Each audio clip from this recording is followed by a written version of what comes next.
him. Oh, gosh, that's a good bite. He come all the way out of the water to get it. That is so much fun. I love topwater fishing. Oh, my goodness. He is pulling hard. I don't know if I've got him hooked funny or what. Hey, guys, welcome back to Project E. Man, this week, I'm trying something really hard. I'm trying to catch fish in the end of summer. It's one of the hardest times of the year for me through my career to catch them. And we just got one hook in me. That's what the problem is. And I struggle with it. I really do. But over the last 20 years, I have found a few things that help me, that help me. Look at that big old fish. Golly, that's a big one. That's a big one. That is a big one. I can't even think about what I was trying to say. Come here, open that mouth. Open that mouth. Just let me have you. Oh.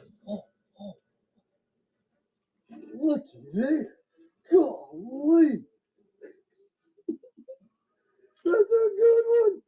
Oh, man. Anyway, I was trying to say, I got to talk about this fish. Look how short and fat it is. I mean, that thing's like huge. What a cool fish. His eyeballs are all bugged out. Sucker's old. Look at that fish. I just didn't even know how fat it is.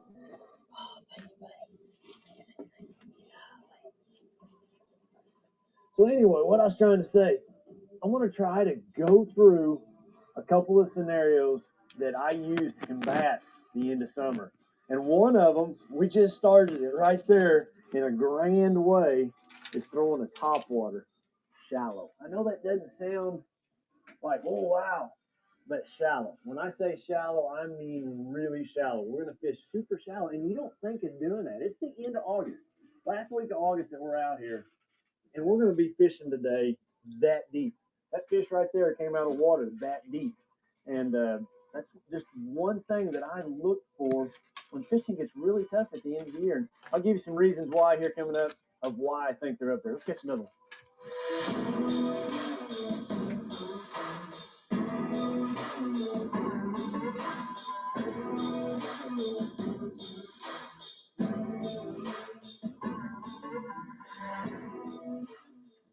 Oh, there's a good one. Oh, yes. One thing you got to do in August, you got to get out here early in the morning. You just have to. I mean, it's just one of those things to help your numbers, to help your day, to help my confidence. Man, try to get out here before that sun comes up. It just makes things a lot easier. You'll just get a few bites, get your confidence going. So that's one thing that I do is get out here early. You ate that jaywalker. It's a fat, chunky one. He's wide.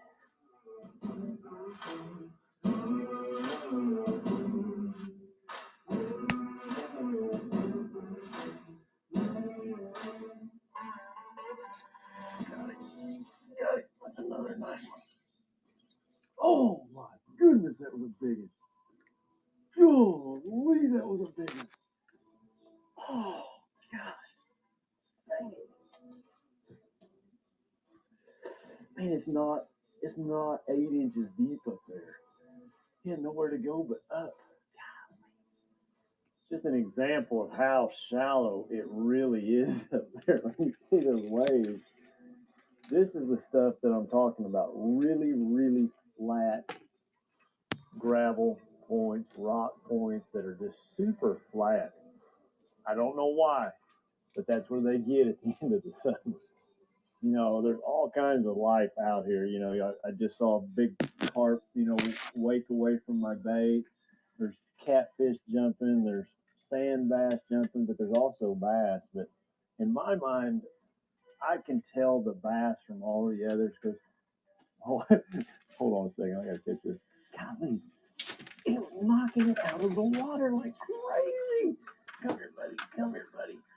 He hit it twice, knocked it a foot out of the water both times. Stay right there. Just stay right there, and I'm gonna bring it in you. Oh, come on. He's got it choked. Look at that. Golly, that's a good one. He ate that. Golly, fish landing violation. Hold still, man. Come on, bud. Another fun bite. he hit that thing, I promise you, like a foot out of there. You know, pow, pow. What a pretty bass. Thanks, bud. Thank you, thank you, thank you. Thank you, thank you, thank you. Sweet. So I was trying to say, you know, a lot of people throw at every little circle they see out here. I tend to only, you know, just doing it for a long time. I don't want to sound like I know a lot. I know a little bit, but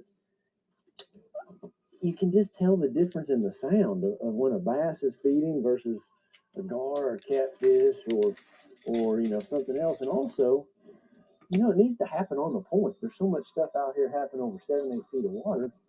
I'm not going to catch those fish anyway if they were bass. So if one happens up there in that little zone where it's about a foot deep, yeah, you bet your bottom dollar I'm going to be throwing one. And that is the hardest thing to do in bass fishing. You know, that fish blew up on that thing twice, threw it way out of the water. And I'm proud of myself. I didn't jerk the bait away from it. It's like standing in the batter's box and Nolan Ryan is throwing a couple 100-mile-an-hour pitches, and he brings that 80-mile-an-hour curveball, and it starts way up at your head, and it ends up in the strike zone. You want to duck and dodge and fall to your knees. Kind of like that bass, you know, I want to jerk bad when I see that bait getting knocked out of the water and blowed up all over, but you can't do it. You gotta wait till you know they've got it. One thing about fish when they're this shallow, I think they're spooky. You know, I'm trying to stay as far off these fish as I can. I'm still out here in 7 to 8 feet of water, but yet where I'm throwing, I mean, it's shallow. I'll go up there and I'll show you here in a second. Shallow. And I think it's just important to be quiet, to stay as far off of them as you can. You know, birds flying over, you'll see them all scatter. You know, you see these geese flying over. You know, they may get used to some of that, but I guarantee you they know when it's always happening. Try to be quiet. I guess that's what I'm saying. Try to be stealthy. Oh, that was a giant. Oh, I got that one. Gosh, dang it. Those are some big ones up there. I mean, big ones. Come here. I didn't get one of the big ones, but I got one of them. Oh, man. That is so much fun. Golly, that's fun. I'd catch like 5 to 1 if I could just catch them all on the top water.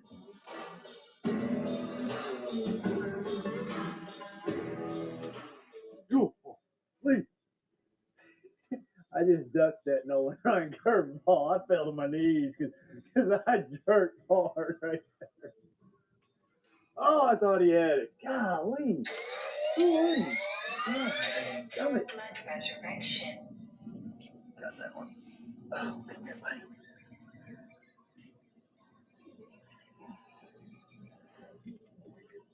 I got him. He's a chunker too. He's a topwater fish, so that's what makes him great.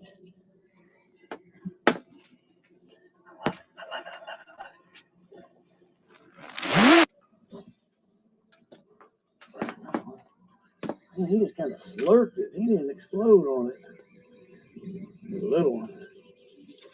This point here is a prime example, though, of what I'm looking for. I'm looking for really flat points, but they've got to have depth, you know, and it doesn't have to be like this one. This one's deep, but, you know, just depth. I don't want to be sitting in 2-3 foot of water being a long cast off of it. I need to be in like 5, 6 foot, 7 foot at least.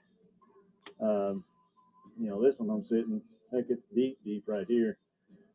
But I just want deep water close to a really flat gravel bank. You know this is a good point because there's a whole bunch of gar on the other side feeding on shad too. Golly, that's a good one. That's a good one right there. Golly, I think it's a really good one. Come here, baby. Come here. Come. Oh yeah. Oh yeah. Yeah. Yeah, buddy. Yes, come here. Big old head. There's not much body on him. How do I get a hold of that? Come on.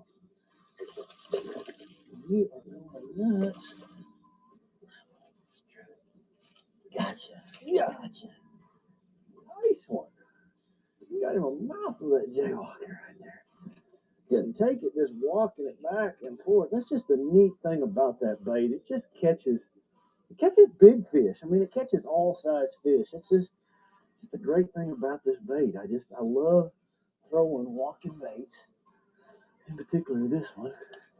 Catch another one.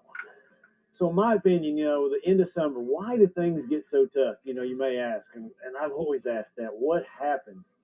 I think there's a couple reasons. One, there's more shad in the lakes than there ever are throughout the year. All sizes. Any meal they want, from a little bitty shad to a great big shad, they're everywhere in our lakes at the end of the summer just because they've had really, really good spawns.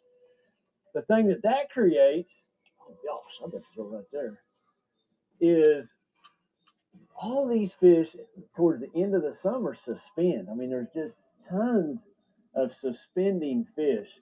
I think a big part of that is because our I'm gonna have to do it again. I gotta fish. I can't even think and talk. Showing up on the first page of Google might not be the best for everyone, but for business owners it is. Take My Vintage's online store.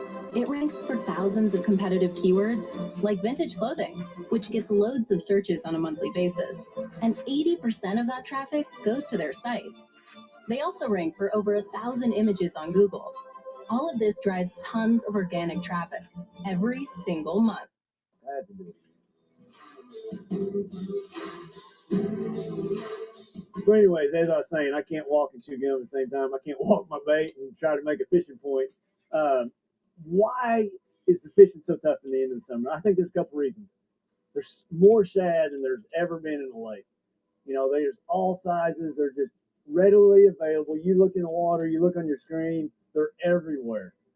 Another thing, the thermoclines broke up. The thermocline, all the way through the middle of July, you've usually got a really hard thermocline.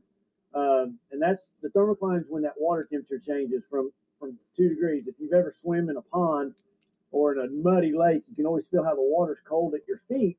That's the thermocline. That's where that temperature change is. And there's not a lot of oxygen below that. So when that thermocline breaks up, man, fish can be anywhere.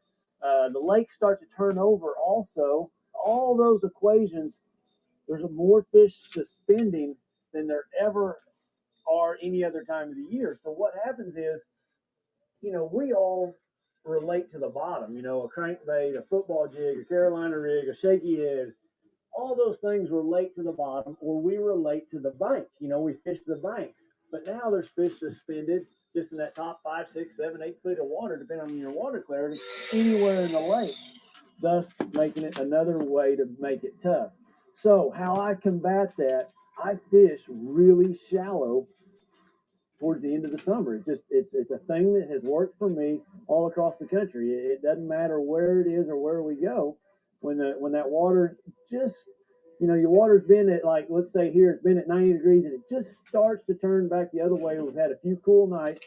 That's when I think it starts to happen. That and the length of the days, the sunlight, the days are starting to get shorter. We've had the longest day of the year. Now they're going the other direction. I think that's another triggering factor. But for me, one way that I combat it is fish super shallow. And those are some of the reasons why I think fishing gets tough towards the end of the summer. I'm going to go back to fishing now. I've made my point. I think I can focus and walk my bait. Gosh, dang it, that was a cool bite. I mean, that was a cool bite. Just when I think we've caught them all up here, I catch this gorilla right here. Come here. Come here. Ooh, come on. That's a good one, too. Oh, my goodness. Guys, I have fun fishing, and I always say, like, the last thing I do was really fun. If you watch my flipping video or you watch a cranking video, I think this may be funner than all of them. Catch them on a topwater. That's a big one. That is so much fun. Man, that fish, it was like a tuna bite. He come up, boosh, and got it. It was awesome. I got to get some pliers. That's a nice one. I was just about to leave. I thought I caught them all, but I didn't. All right. That's a great one. Big deal. Thanks, buddy. You stuck it. There's still more of them. These fish are a little bit different from that last point. That's a Kentucky. Look at that. That's a big old Kentucky. We don't have very many of these in this lake. I mean, we do, but not a bunch of them. Thanks, buddy. You made my day. I like catching Kentuckies. Just a cool note on Kentuckies. You know, a lot of people ask, you know, what are Kentuckies? What's the difference on them? If you look right here, there's just a patch of teeth. If you rub your thumb right on that tongue, just like that, it's a patch of teeth. You can just, pretty cool. So the main bait today, you know, for me and generally a lot of times this time of year is, you know, a walking bait. I was using the Jaywalker. I like this one over others because it has 3 hooks. To me, that's just, man, having that extra hook on there really, you know, I feel like my catch rate's a lot better. One thing I like to do is just tie a short monofilament leader. I've got 17-pound XL Bass Pro line. Just tie a little knot right there. And that deal right there, that was the main bait. It's just a great bait because these fish this time of year are feeding up for whatever reason. All those shad are on the surface. That's the bait right there. Just a bone Jaywalker. You know, if you talk about colors, I'm going to throw bone. I love that color. Muddy water, clear water. It's just a great all-around color. The only time that I'm going to get away from a bait like this that rattles is I'm fishing super clear water, shallow. You know, really shallow, but it's really clear. I want a silent walking bait. The rest of the time, I love the bait with rattles in it, and I love a bone colored one. So just got it paired on a simple 6/8 medium action rod. I've got 30-pound braid on it. I write 30 right there on the reel, just so I know, 8-3-1 reel. That's the main setup for that. You know, but another bait that's going to work in this situation is a wake bait. This is a wake bull right here. That bait's going to work in the same situation. I'm also going to always have this as a backup, just a swing head jig. I've got a big 10-inch power worm on there. That could be another bait to work. You know, a lot of people might be intimidated about using a walking style bait. But, you know, once you figure it out, it's a great fish catcher. It's a bait that I have tied on year round. And I did a video here not long ago teaching Cade how to use one. Go back to that video. I give you in depth of how to do it, the setup, all the critical things that'll help you become a better topwater walker. All right, so now what I'm going to do is I'm going to go home. I'm going to get on Google Earth. We talked about Google Earth in a couple videos prior to this. I'm going to show you stuff to look for, show you some of the stuff that I would look for to go do this pattern. Yeah, so let's go, guys. Let's go home. I'll show you what I'm doing.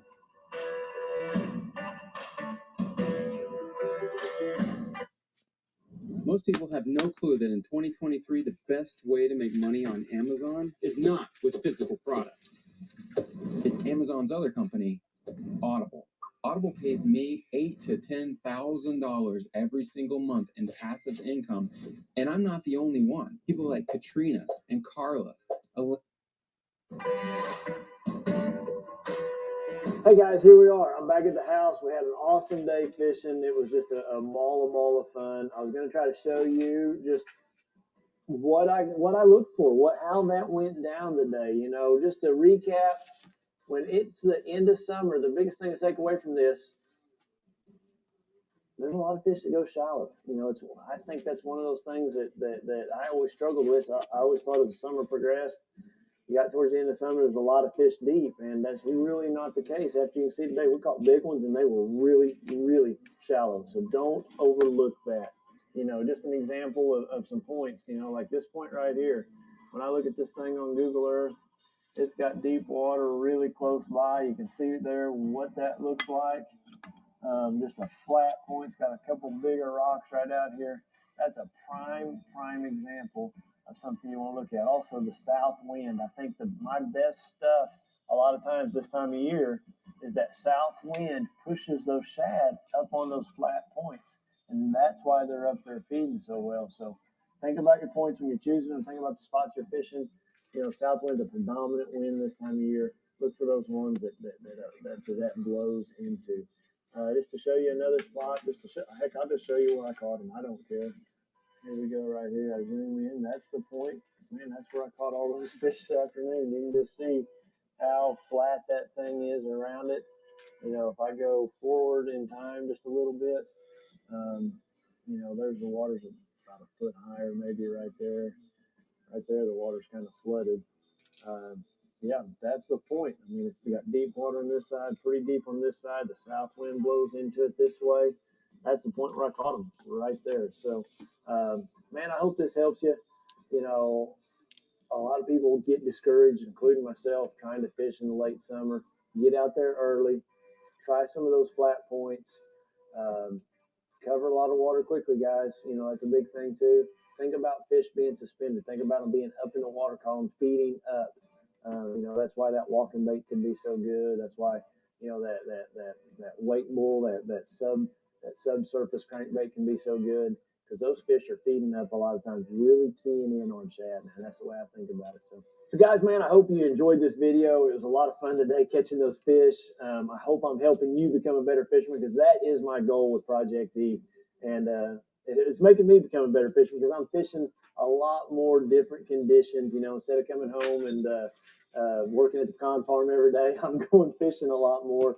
But, you know, leave me a comment, hit that bell, hit that like button, and send me a picture on my social media to let me know I'm helping you guys, because I'm working hard on these, and I hope you guys are enjoying them as much as I am. Thanks for following, and thanks for watching.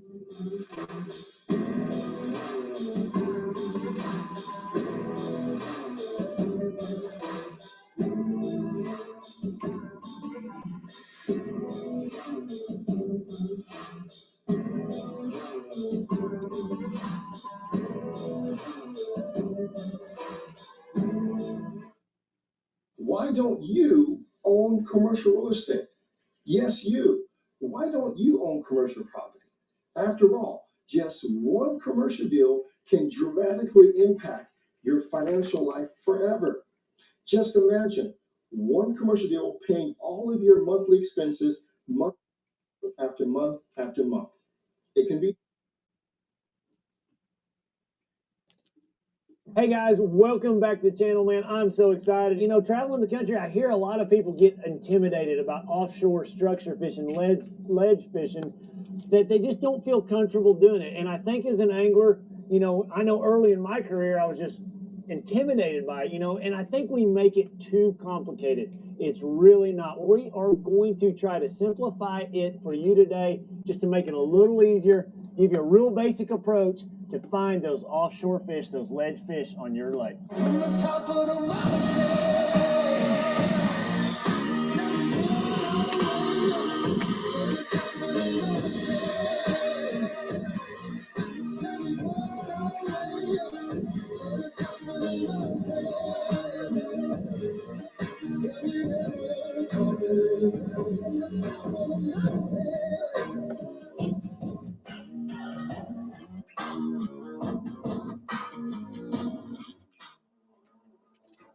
Just to simplify things, you know, there's lots of baits out there, but let's keep it simple, guys. You know, a crankbait, a stand-up worm, a swim bait.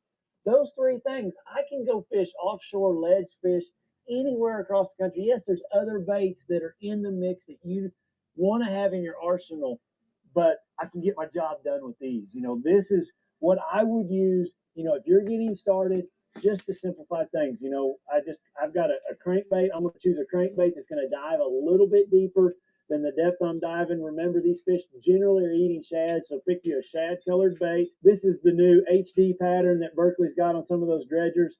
12-pound test, 7.6 mag heavy rod. You know, a stand-up worm. It's just a Magnum shaky head. You know, that is a must-have for me. I really prefer this. Now, you could interchange that maybe with a football jig. Maybe you got a lot of confidence in a football jig. They're kind of 2-in-1, 1-in-2. But I like this. I just like the appeal of it. I catch a lot of big fish on this. And then lastly, just a swim bait. You know, whatever your choice is. You know, this is just an HD swimmer that Berkley makes. I got it on the half-ounce head. You know, today I suspect we're going to be fishing, I don't know, probably 10 to 20 feet. So half ounce will cover all that, because I've got that on 12-pound test, and a slow gear ratio reel, a 7.3 heavy action rod. But those 3 baits, I'm going to show you, I can make that work anywhere I go across the country. That's just remember, one of the things that I live by in my career is that 90% of the bass live in 10% of the lake. So it's more about covering water and putting these baits where the bass are. It's not always about having that perfect bait. It's about having a bait where the bass live. So let's get after it. See if we can catch some. So I'm going to start idling points. I'm not going to fish all the way around the point. I want to idle these points. For the most part, most lakes you can idle over those fish or see them on your side imaging. If you don't have that kind of electronics, if that's okay, then just fish around those points. Just try to keep your boat, I'd say, in 20, 22 feet of water, depending on the slope of the banks. But just start idling and looking for shad. If you don't, just fish around those. That's okay too. But today I'm going to probably focus on main lake points. There's a little bit of current going through this lake. I've got water temperature at 81 degrees. The shad spawn's over. Summer's upon us. That's what draws these fish out to these offshore structure spots. With that water being 81 degrees, that's the shad spawn's over. Fish are pulling offshore. They're going to get out here, get deeper where that water's cooler. You've got hopefully some current going through your lake that will just set those fish up, and just start fishing as many points throughout the day that you can, and you will eventually run across them. I like to idle them if I can. I feel better by idling. If I can see them, then I know to fish right there. You can't always do that if you don't have electronics on your boat, but it definitely helps just to cover a lot of water and do a lot of idling.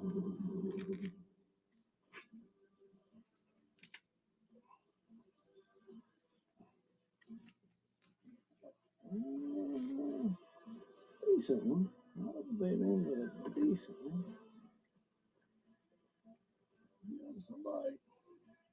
Got us a bite. And a jumper. Oh, buddy, golly. I got my drag pretty tight in stripping drag. Oh, get in there. Man, I always like to start out with the crankbait, but man, I've fished 2 different spots this morning, and not a bite on the crankbait. So go to the worm. Generally, the worm for me is my cleanup bait. It's my final bait. But just the way these fish are setting up, I haven't, the crankbait, they're not biting, and the swim bait, I haven't really got them to bite that yet either. So I'm going to stick with this worm that's working right now. But it's a 3-part. You need all 3. There's going to be a time in a day today that those others are going to come into play too. Might have a little to do it. We got dead slick conditions today. I need to get a new worm on. It keeps getting pulled down just when I cast. I want to show you real quick what I do here. Let me grab one of these out. I just got a fatty bottom hopper, and I'm biting just a little bit of it off, maybe a ½ inch to an inch, and just go through. I'm gonna say 1/4 of an inch on the flat side. Run it up there, turn it around, set that worm on the side. It's just important to me that everything is straight. 1, it looks more natural, and 2, it will not twist your line. And you can see I've got that thing skin hooked right there, so it's gonna hook them, but it's still gonna be pretty weedless if there's any brush or any rocks down there. The way I like to throw this worm, I like to keep contact on the bottom. I feel like if I'm dragging that worm, the way the hook point is in that it makes it stand up. So, I got a bite. Hold on a second. Can't find it. He's got to have it. Yeah, he did. Oh, not a big one, but a fish. He was swimming right at me. I never could find it. Oh, wow. I got fishing line everywhere. Huh. Thanks, buddy. So by dragging that on the bottom, by the way this is pulling, where that eye is at, when I drag it on the bottom, it has to make it stand up. So, like if the worm's sitting like this, when I go to pull it, it makes the worm come up. So that's why I like to drag it. I don't lift it and hop it a bunch. I try to drag it, keep it on contact with the bottom. The other drawing factor of that is it's banging on the rocks or the bottom, stirring the bottom up, making some noise that I think is also a drawing factor. That last fish catch was a prime example. Sometimes it feels like, your bite, you've lost complete contact with your bait. I felt something on my worm. I said, oh, I think I got a bite. Well, then I went to try to find my bait. I couldn't find it. It's just the fish is swimming with it. So that's what made me set the hook. I never did catch up to it. I just went ahead and set the hook just to make sure I got it. But it's one way one way the bite may feel like, when you're throwing one of these bottom baits.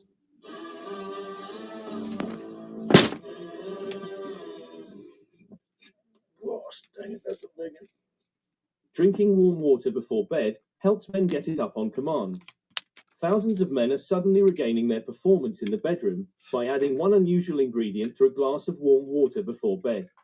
If you've ever had that sinking feeling in the pit of your stomach when nothing's stirring no matter what you try, or the...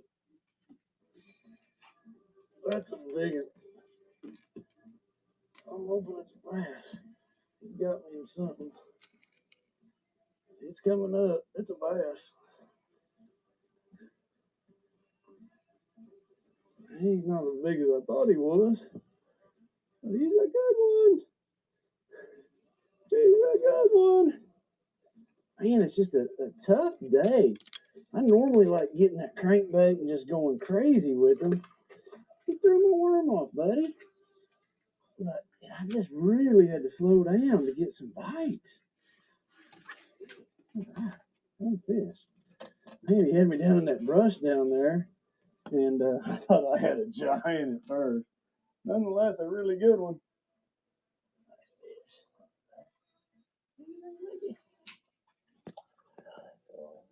That's so awesome. I just had to slow down. I don't know what else to say. I've hit quite a few spots and good spots and fish on them. And I cannot get them to react to that crankbait for whatever reason. I just checked the water, and they're not letting any water out. This is the first day, I guess, in a long time that they haven't been letting any water out. When I go back and look at the history, and of course, it's right when I get home and I can come out here and film. But it is what it is. So I guess today would be a day that maybe if you guys on your lake, you're approaching it when they've been generating, and then you get to the weekend and they quit generating. That's what's happened to me today.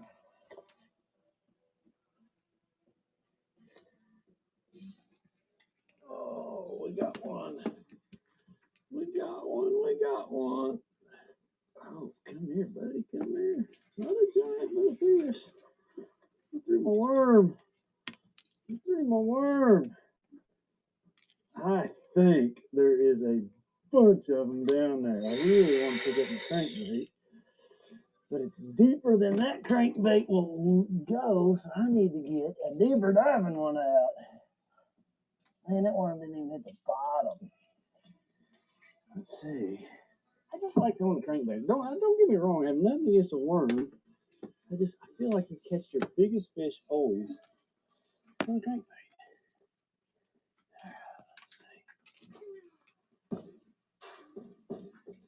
All right. Bigger than I thought he looked on the screen. Just a fish. One thing you'll notice that I do every time, and he's fat, is when I idle over a group of them, I mean, as soon as I'm like going, I shut the motor off, I run up front, grab my rod, and I throw directly behind the boat. I want to come right over that pass that I idled over. I just, so many times when you're offshore fishing and I see other people doing it, they may idle around, but they don't actually make the cast where those fish are actually at. I just think it's really critical. And just one thing that'll help you, don't be ashamed to throw a buoy over the side. Like when you see them, toss a buoy out there. It'll really help you until you get really comfortable with your electronics, your trails, your waypoints. Throw your buoy over there if you need to. But I like to throw, like when I idle over them, I just idled over a group of them right there. I threw directly in the wake of my boat. I shut it off. This was the direction I was facing when I idled over them. I didn't change anything.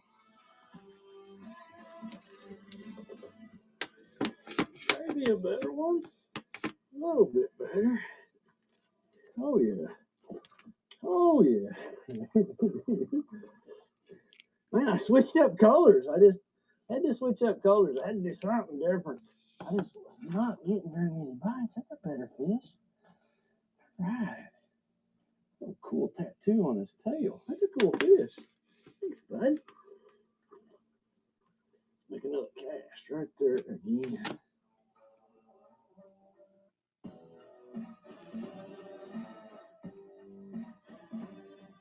Probably the greatest thing about, the generation schedule or the current, it doesn't really allow those fish, I think, to suspend up off the bottom. They get on the bottom and they just wait for those big balls of shad to, just be washed down the lake to them.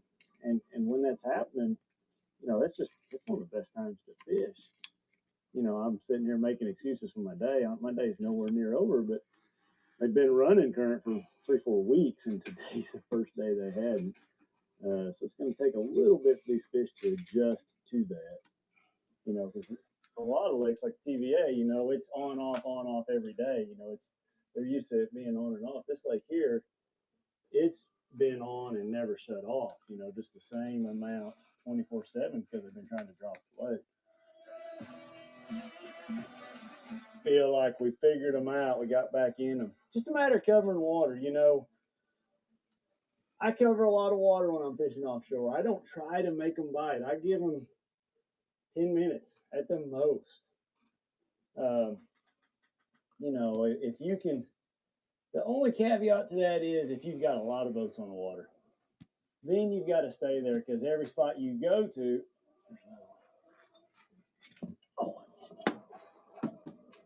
every spot you go to is going to have a boat on it. So, fortunately today there's boats on the water, but it's not horrible.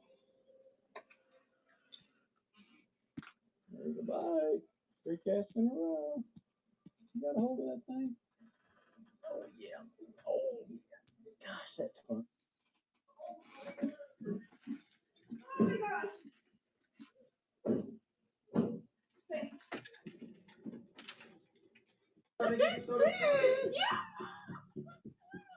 I mean, what a mess. What would you have done differently? Fun. I like setting the hook. I don't know what it is about it. It's kind of like hitting a baseball, I guess. I don't know. It's fun setting the hook. It is fun setting the hook. Fun. He's not as big as that last one, but it's a good one. It's a fish. It's stretching my 12-pound Bass Pro fluorocarbon. It is stretching it out.